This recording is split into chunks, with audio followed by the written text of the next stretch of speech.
নবী বিদায় কালে কাঁদে ফাতেমা, নবী বিদায় কালে কাঁদে ফাতেমা, আপা আমায় ছেড়ে চলে যেও না, আপা আমায় ছেড়ে চলে যেও না।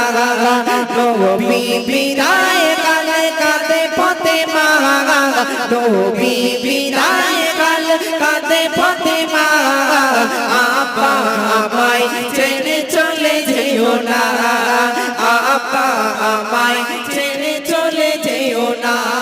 রাসূলুল্লাহর ইন্তেকালের সময় মা ফাতেমা বলছে, আব্বা তুমি আমাদেরকে ছেড়ে যেও না। তাই সেই সম্পর্কে প্রিয় কবি অতি সুন্দর মূল্যবান কথায় কি বলছে কবি লিখছে শুনুন। দয়ার নবী ডেকে বলে শোনো না মা শোনো না, দয়ার নবী ডেকে বলে শোনো না মা শোনো না, চিরকাল কেউ এই দুনিয়ায় হায়াতে মা থাকে না, চোখের পানি মোছো আর কেঁদো না, চোখের পানি মোছো আর কেঁদো না, আপা আমায় ছেড়ে চলে যেও না, আপা আমায় ছেড়ে চলে যেও না।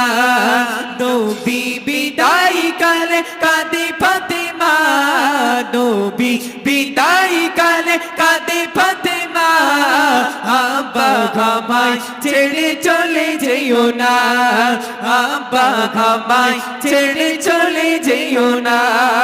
ফাতেমাকে ডেকে বলে শোনো না মা ফাতেমা, ফাতেমাকে ডেকে বলে শোনো না মা শোনো না, 6 মাস পরে ডাকো তোমায় চিন্তা তুমি করো না।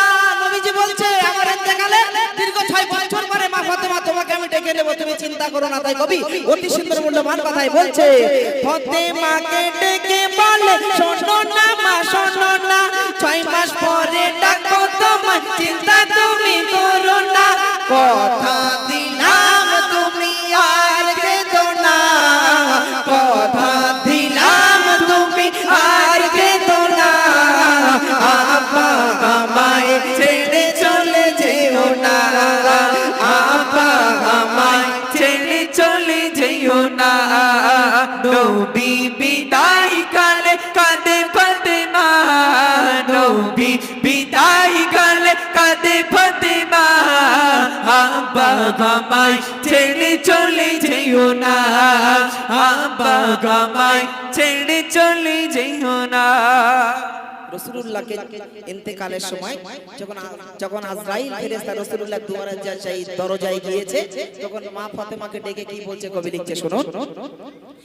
বাইরে যিনি দাঁড়িয়ে আছে আসতে তাকে বলো না, নবীজি বলছে বাইরে যিনি দাঁড়িয়ে আছে আসতে তাকে বলো না, আজরাইল বলে নবী ডাকছে তোমায় রাব্বানা। তখন রাসূলুল্লাহ বলছে তাহলে তুমি আর দেরি করো না, তাহলে তুমি আর দেরি করো না, আপা আমায় ছেড়ে চলে যেও না, আপা আমায় ছেড়ে চলে যেও না।